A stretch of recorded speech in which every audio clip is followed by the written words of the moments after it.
while ago, I read a very interesting proverb. It's a Spanish proverb that goes along the lines like this. Habits are at first cobwebs, and then they become cables.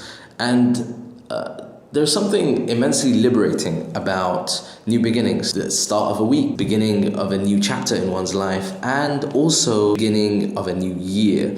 And that's why so many people get worked up about New Year's resolutions. I'm one of those kind of guys that I hear both sides of the argument. There are those people who find it very cynical when people make New Year's resolutions, and there are those people that actually find the whole process of making New Year's resolutions immensely liberating. I'm actually with the camp that finds it liberating. I'm one of those guys that believes that people need an excuse for a new beginning because it helps them to focus. It helps me to focus.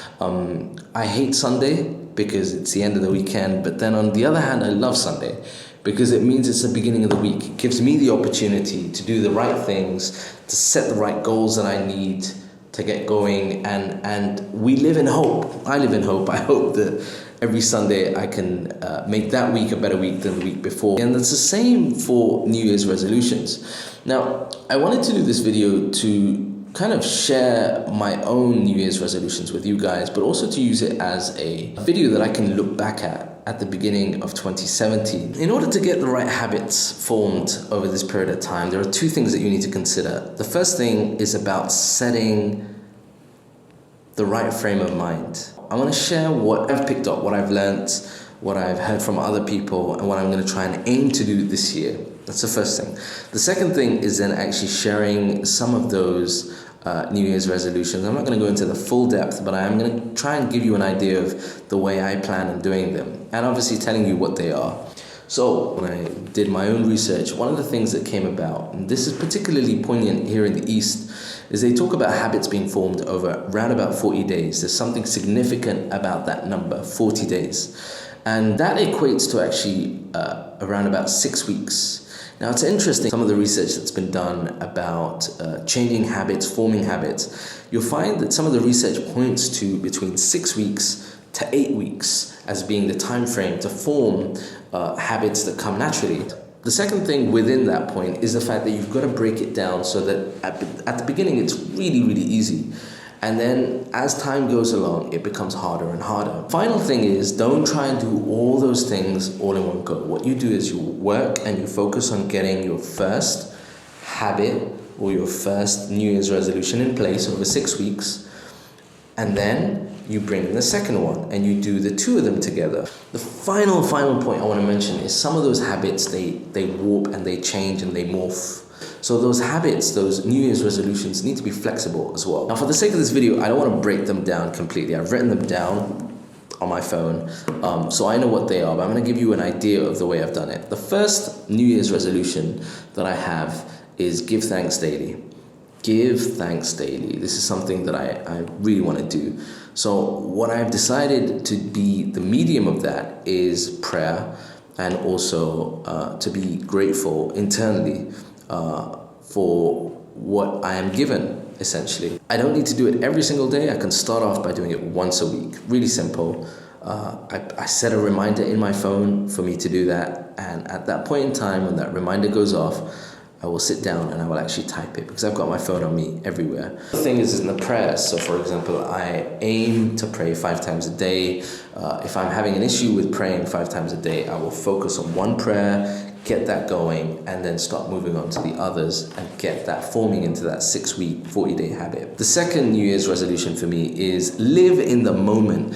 This is something that I've really discovered since Zane's been born, aka Baby Kwan, and also since Bila keeps telling me about being in the moment. This is really important for me because there are times in the day when I'm with Zane or I'm with my wife or I'm with other people, and my phone will start going off and I start responding to that in that period of time. And I'm 31 now, and one of the things over the last few years I've noticed is that just how much technology can be disruptive to our day-to-day living. Like, it's insane just how bad a habit it is to constantly go after technology. And actually, incidentally, it doesn't make you as productive as you'd assume. if you're always handling your phone, you're not in that moment, you're not living, you're not kind of allowing yourself to process thoughts, process, experiences. So one of the things I want to try and do is there are going to be certain key times in the day when the phone is completely away from me, physically away. It's either on the charge or it's in another room. And I think that's going to help me to kind of really live in the moment. Number 3 is respecting my body. And by that, one of the steps that I want to do is actually work out religiously, strictly, and get a workout routine going. So to begin with, I'm going to start off working out minimum 3 days a week. And that's going to be a combination of weights, it's going to be a combination of cardio, it's going to be anything. Just getting out and moving is enough for me to kind of tick box. Once I've kept that up for about 3 weeks, basically half of my 6-week program, I'm going to then sit down and review what I enjoy, what I don't enjoy, just look at my progress, and then start getting some, actual qualified advice as to what I can do to take it to the next level. Point number 4 is get creative. Now, get creative for me is around about my work, particularly here on YouTube. So the first thing that I need to do in order to get creative is to be strict about those upload days. I've decided I'm going to upload twice a week on EMKWAN Vlogs, which is this channel, and once a week on the other channel, which is EMKWAN Reviews. When I do that, I'm going to make sure that I'm as creative with the content that I possibly can be.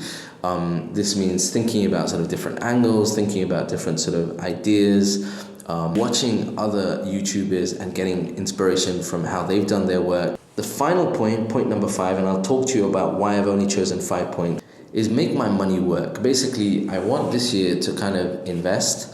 I want to use the money that I have to make more money, to work better for me. Now, some of you will be asking why I've only chosen 5 New Year's resolutions. This is the final point. You don't want to bite off more than you can chew. Having 5 New Year's resolutions are kind of achievable. It means that you can focus on 5 different areas without it becoming too much. There are some people that even say 5 is too much and that you should only focus on 3.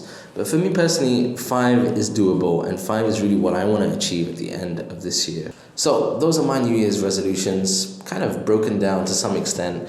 Let me know what you think. If you feel comfortable enough to share your New Year's resolutions, then do share them in the comments section down below. I hope you've enjoyed this video, and I'll see you in the next one. Until then, peace and blessings.